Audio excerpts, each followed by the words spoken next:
I think they'll be ferociously intense.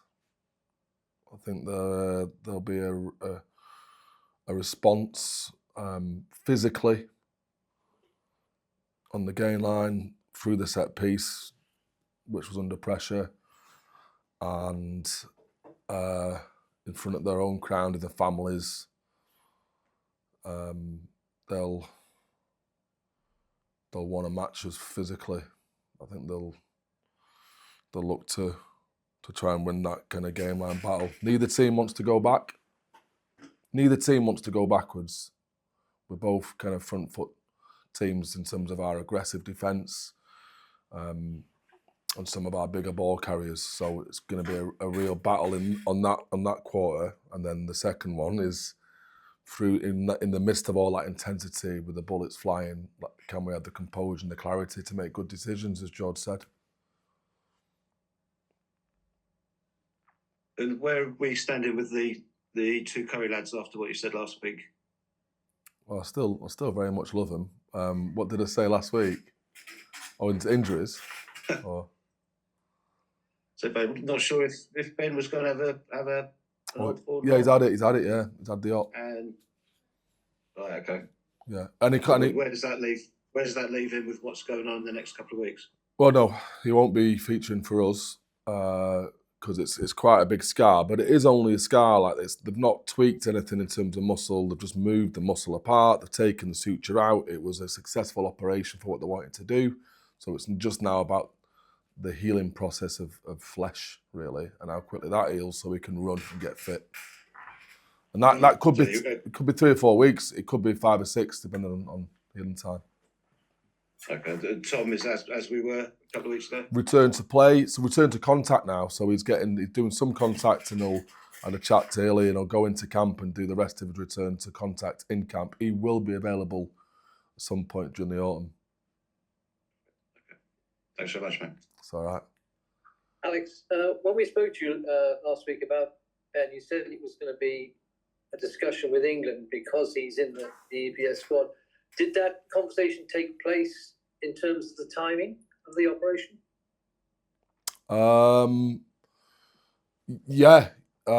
Yes, it did.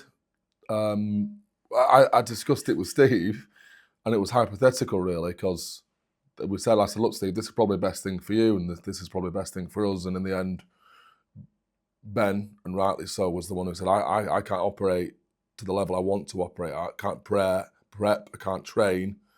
I need this doing. And we're like, right, fine. And then that's the great bit of it, isn't it? Then Steve's like, right, fine, Ben. You know, this is the best thing for you for what you've said. We'll back you on this. And it was his call in the end. It was really well handled. I felt. So in many ways, it was Ben's mental state as much as his physical one, because he was getting frustrated and wasn't at his best.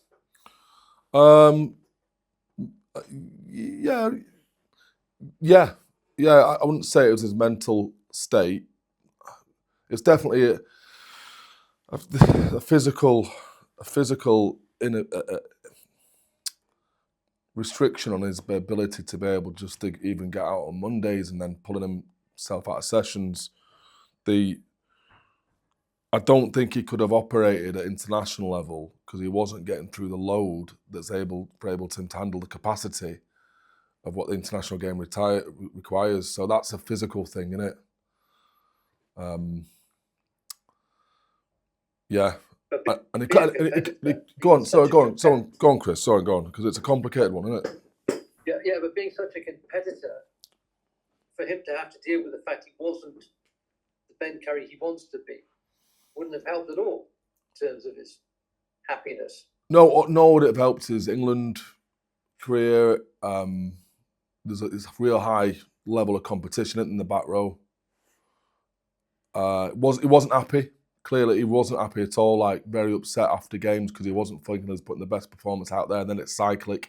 And if he could have come up with a programme and we could have managed him during the course of a week that was consistent, they could get his head around it, I still think it would have been all right. But we tried so many different things, and it's seemingly at random, it'll just flare up, constrict his hamstring, tighten up, and have to pull out of a session or pull out of a game. So it was the randomness of him not being able to get a handle of it, which ultimately is like, I just can't deal with this. Like there's no process here that I can get my head around where I can say, right, this is what my week's going to look like, and then he can prep for a weekend. And even then, if he felt he got the week right, it'd still go at the weekend. So it was extremely difficult for him physically, and then the back of the physical feeling, mentally trying to get his head around it.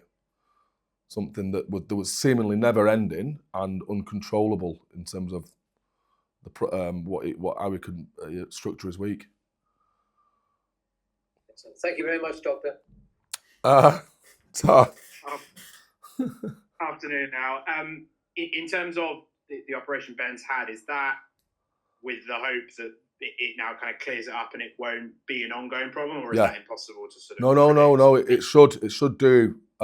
We only have one person to go off, but that was 100% recovery with no instances thereafter. So this should clear him up and leave no excuse for him just to crack on. In terms of some of the other guys in the back row, where are we up to with guys like Jacques Vermeulen and Dan Dupree? Close, Kieran, close, but no cigar this week. They're always looking to come back for a Leicester week. Although, Ricky's up for selection. Yeah, Ricky looks good on his hip pointer. We were super impressed with Tristan Woodman, weren't we all, last week? Putting himself about there. And Dougie continues to be the unsung hero who tops all the stats every week. Remarkable in his work ethic, and I think he's getting there in some terms of his how effective his involvements are. But he's like super consistent, isn't he, Dougie? So we're still really happy with the back row, but there's clearly people who can come back in and add. It was announced last week that Rob is off to Bayern next year. How sad times. When did that kind of come across your desk? How did that kind of come about? Is that something you've been aware of for a little while since obviously he entered the final year of his contract? No, you're aware of what happened over the summer with Rob?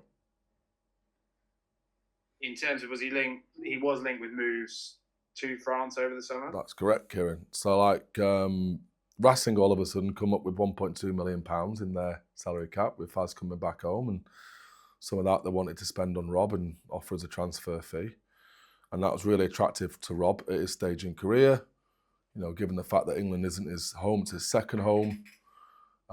Big money move, and for all the reasons that we've said around tax, as we mentioned before, it's not like it's a few $100,000 more. With tax benefits, it was more than twice as much as what we could offer him. So with that, you can't really say, I'm just saying, Rob, if this is what you want, if this is something that's on the radar, we can make this happen. It can't be to the detriment of the club. And Racing are like, oh, we'll give you a week. And we're like, he's on contract and they're giving us a week. We're like, so Rob was unbelievably brilliant. We interviewed, we scoured people around the world, interviewed what we thought were best 6 to 10 centres that could play Rob's kind of role. Got very close to signing one and it didn't work out. And Rob's like, no problem. I'm in not such a bad place, am I? I will commit. I'm really happy where I'm at. And there wasn't a sign, Kieran, that he was bitter or he'd missed an opportunity or hundreds of thousands of opportunities going to France. So on the back of that, we offer him an extension, and rightly so. We're like, well, the market value's increased. We'll offer you an extension. Want you part of this club? He's a day away signing that, and I believe him on this because he's been very transparent with the whole process. He's a day away of signing a contract extension for us, and Bordeaux come in, Bayonne come in, and within 24 hours, he's like, Al, I've spoke to Claudia. This is still something that I want to do for the family, that we want to do potentially as a last contract. Now it's a different scenario, isn't it, Kieran? Now we've got time to prep, to plan, to get someone in. Whereas within a week at the back end of the season, you haven't. So with the same consistency and integrity of what the conversation, I'm like, right, fine, Rob. I'm gutted you go in. I'd love you to stay. but there's no way that we can go to that level, offer you that money, or give you that life experience. So with all goodwill, you know, let's get this done, and let's get this done quick, because I don't want the white noise hanging around. If it's something you decided to do, like I suggest you go back and decide again, because I don't want you to go. But if it's something that you really want to do, let's take the plaster off here. And so within 20, and then it come out, and like it was a pre-contract that they just announced. They hadn't even signed the contract. So then it came out super quick before I'd managed to speak to our media team, although they reacted really well, and hence why it's such a surprise. But I think for the right reasons for Rob, given the conversation we had in summer, given us enough time to recruit in that area, and we will be recruiting in that area. I was going to ask about, obviously, Rob, by trade has been a 10, but obviously he's played a lot of 13 the last couple of years. Is your thought process in terms of replacing him as an out-and-out 13, or is it slightly more nuanced, slightly a wider ranging role that you'd look for to replace him? Yeah, an out-and-out 13. That's why Rob is so sought after, highly valued as well financially, because he plays multi-positional roles.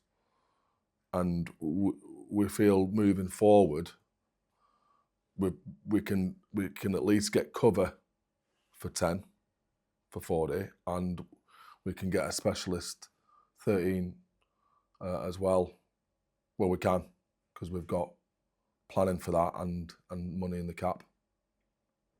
Even though, as you kind of mentioned, in terms of like the timing of it, it might seem strange to fans 2 games into a season. Does it? How big is that clarity in terms of when you go to potential targets to say there is this spot and there is this money that is clear cut to potential targets? We've been meeting people 5-6 weeks ago, and we've been meeting people in the event that maybe Rob might go, because we were aware of what that conversation. So, you know, like you asked me about 40 before, like, of course he's number 1 draft. And we'd speak to him first, and we'd give him everything that we could. But you've always got to have a contingency, because like you just don't know the minds of men, do you? I don't. Certainly, like I say, I'd like to think that we're honest. Like, you know, I'd like to think that I'd know what they're thinking, and I'd hear early on if they're looking at options, and vice versa. Like, if we're looking at options and there isn't a place, I'd let them know early as well. I wouldn't leave it to March. But there's a lot of meetings going on behind the scenes with a lot of clubs and a lot of players at the moment. I think things will start to fall into place around the autumn internationals, as they do. When you kind of drawn up those targets, how do those conversations go? Do you sort of have a one-off chat, kind of a lengthy discussion with a player, or is it kind of you're constantly keeping in dialogue? How does that dynamic work in terms of potential players and how much contact you have with them? Ideally, face-to-face, in person. If not, then a Zoom meeting, usually more than one. And then follow-up conversations with players who know them, and phone calls with the player once you've had that initial kind of long conversation. So all the stat analysis will get done before. All the subjective analysis will go through the coaches, and then it's on character, purpose, kind of those kind of things, drive, whether they'll fit what they want out the next few years, whether that's aligned. And then, like I say, then it's more around nuts and bolts and follow-ups after that. So the first conversation, I've got one tonight and I've got one tomorrow. They'll probably last about an hour. There's other players that I'm not letting you, who I'm speaking to, but like I say, it's ongoing. It's another part-time job at the moment. Just one final one from me. I know there's been a bit of talk about Byron and whether England are looking to add him.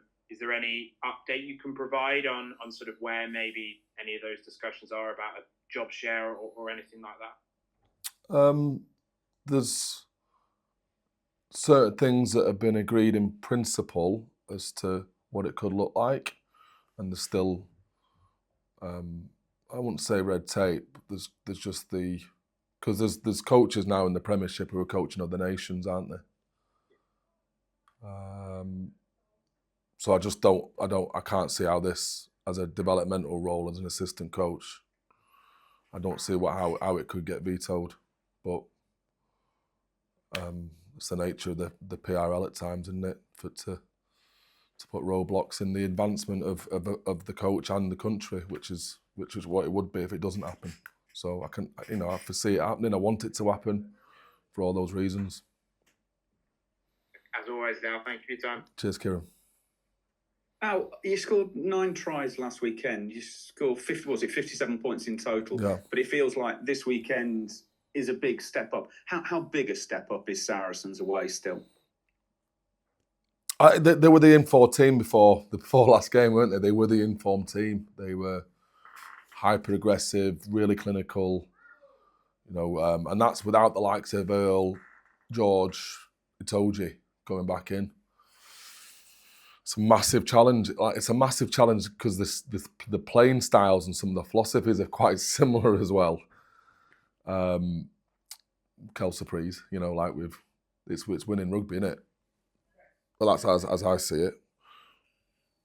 So I see it as being, and we lost to Bath, but it's a bigger challenge than Bath down there. I feel that with the players they've got coming back in. I think How much of a change do you think there's been stylistically with Fergus Burke and Faz as a 10-12? They seem to have clicked like they've been playing together all their lives. I think Loz Alozowski used to kind of fulfil that role to a degree, second receiver. The ball's certainly going through Faz's hands a little bit more, a little bit earlier, isn't he? And that's, again, it's not too dissimilar to Fordy and Rob Dupree, is it? There's a fulcrum there, like an axis where one can step in and the other one can. One can be out the back and the other one can. So they've gelled really well. Not surprising, there's some real quality players in that team, and Faz would ruin that really well coming back in. It looks like he's brought an intensity back to that team that not that we're missing, but back to the best almost in those first 2 games. That's when I know they're going to be back there again this weekend. That's the challenge. Because a team like Sarries, they might have a little dip, and everyone does, but it's like, what's the bounce like? They're going to be back right up there. And what's the non-negotiable for Saracens away? What is the absolute copper bottoms? We cannot afford to not do this away at theirs.